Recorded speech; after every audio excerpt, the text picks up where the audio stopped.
नमस्कार दोस्तों, स्वागत है आपका आज की वीडियो में।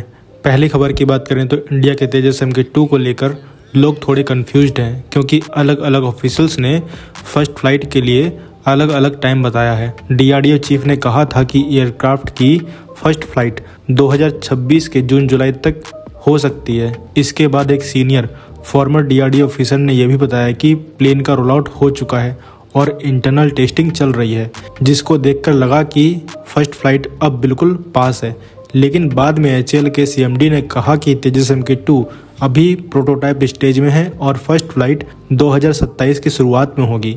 सुनने में ये डिले जैसा लगा, पर असल में ये डिले नहीं है, बस डेवलपमेंट के अलग स्टेप्स को अलग तरीके से बताया गया है। रोल आउट का मतलब होता है कि एयरक्राफ्ट के बेसिक स्ट्रक्चर रेडी हो गए हैं, उसके बाद avionics, wiring, software, engine testing और टैक्सी ट्रायल जैसे काफ़ी इंपॉर्टेंट काम होते हैं। HAL इन सब के बाद ही फ्लाइट का टाइमलाइन कंफर्म करता है क्योंकि सेफ्टी सबसे इम्पॉर्टेंट होती है। सिंपल बात यह है कि तेजस MK2 की फर्स्ट फ्लाइट 2026 के मिड या 2027 के शुरुआत के बीच कभी भी हो सकती है।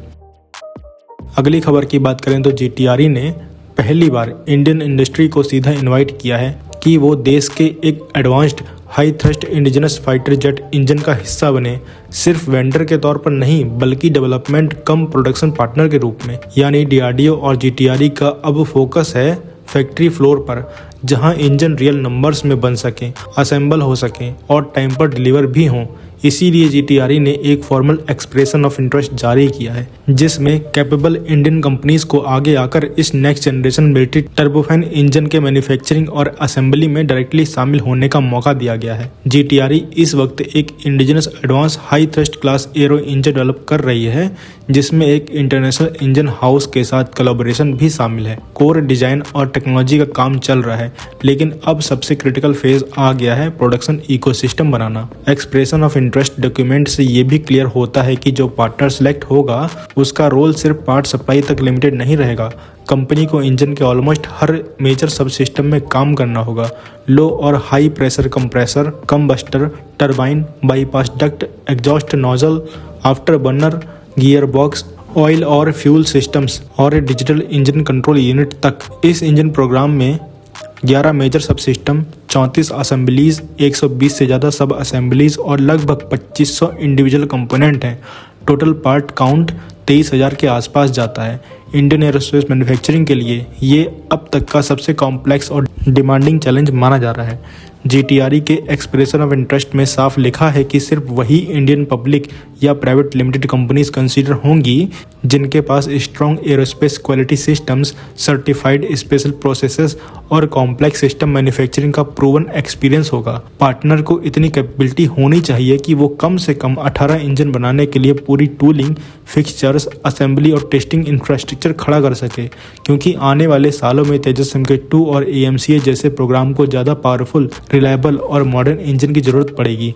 अगर इंडिया को फ्यूचर में अपने फाइटर के लिए फॉरेन इंजन पर डिपेंड नहीं रहना, तो ये इंजन प्रोग्राम एक फाउंडेशन स्टोन जैसा है। एक्सप्रेशन ऑफ इंटरेस्ट के हिसाब से मार्च 2026 के अंत तक कंपनीज अपने रिस्पॉन्स सबमिट करेंगी। उसके बाद शॉर्टलिस्टेड फर्म्स को डिटेल्ड रिक्वेस्ट पर प्रपोजल दिया जाएगा। अगर ये पार्टनरशिप सही डायरेक्शन में आगे बढ़ती है तो ये वही टर्निंग पॉइंट हो सकता है जिसका इंडियन एरोस्पेस सेक्टर सालों से इंतजार कर रहा था। अगली खबर की बात करें तो DRDO की LRA-SHM यानी long range antiship hypersonic missile अब अपने सबसे डिसीजिव फेज में एंटर कर रही है। मिसाइल के अब तक 3 सक्सेसफुल डेवलपमेंट टेस्ट हो चुके हैं, जिसमें एक नाइट ट्रायल भी शामिल था, और इन सब ने ये प्रूव कर दिया कि सिस्टम हाइपरसोनिक स्पीड पर स्टेबल फ्लाइट और गाइडेंस मेंटेन कर सकती है। सोर्सेज के मुताबिक अगले 2-3 ट्रायल्स में LRA-SHM को पहली बार नियर प्रोडक्शन कॉन्फ़िगरेशन में टेस्ट किया जाएगा। इसका मतलब ये है कि अब मिसाइल सिर्फ डमी वॉरहेड के साथ नहीं उड़ेगी, बल्कि एक्टिव सीकर और लाइव वॉरहेड के साथ रियल कॉम्बैट लाइक सिनारियो में टेस्ट होगी। यानी असली फोकस होगा पूरी किल चेन पर। मतलब जैसे ही एनिमी डिटेक्ट होते हैं, मिसाइल को कैसे क्यू किया जाता है, फ्लाइट के दौरान उसे अपडेटेड टारगेट लोकेशन का डेटा कैसे मिलता है, और टर्मिनल फेज में वो कैसे करेक्ट शिप को चूज करके स्ट्राइक करती है। ये सब इसलिए क्रिटिकल है क्योंकि LRA-SHM अपनी फ्लाइट के कुछ हिस्सों में बहुत लो अल्टीट्यूड पर उड़ती है, जहां एनिमी शिप के रडार्स का कवरेज लिमिटेड होता है। अगर ये ट्रायल्स प्लान्ड तरीके से सक्सेसफुल होते हैं तो LRA-SHM इंडियन नेवी के लिए एक बहुत बड़ा स्ट्रेटेजिक जंप होगा।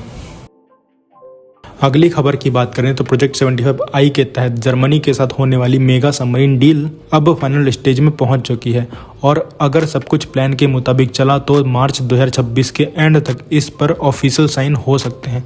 लगभग $10 बिलियन के इस गवर्नमेंट टू गवर्नमेंट एग्रीमेंट के अंडर इंडियन नेवी के लिए 6 नेक्स्ट जनरेशन कन्वेंशनल सबमरीन बनाई जाएंगी जो इंडिया में ही कंस्ट्रक्ट होंगी। इस प्रोग्राम का एग्जीक्यूशन माजागांव डॉक से बिल्डर लिमिटेड करेगा, जर्मनी की थैसन-क्रूप मरीन सिस्टम के टेक्निकल पार्टनरशिप के साथ, क्योंकि किलो क्लास सबमरीन धीरे धीरे रिटायर हो रही हैं और कलवरी क्लास अकेली पूरी गैप फिल नहीं कर सकती। प्रोजेक्ट 75I की सबसे बड़ी खासियत एयर इंडिपेंडेंट propulsion टेक्नोलॉजी होगी। AIP के साथ इंडियन नेवी को ज़्यादा स्टील्थ, ज़्यादा इंडोरेंस और ज़्यादा टेक्टिकल फ्लेक्सिबिलिटी मिलेगी। इंडस्ट्रियल एंगल से देखा जाए तो ये डील इक्वली इंपॉर्टेंट है। MDL के थ्रू सबमरीन का कंस्ट्रक्शन इंडिया में होना सिर्फ हल बनाने तक लिमिटेड नहीं रहेगा। Combat system integration, propulsion element maintenance और लाइफस्टाइल सपोर्ट का इकोसिस्टम भी यहीं डेवलप होगा। तो आप क्या कहेंगे इस खबर के बारे में कमेंट सेक्शन में जरूर बताइए।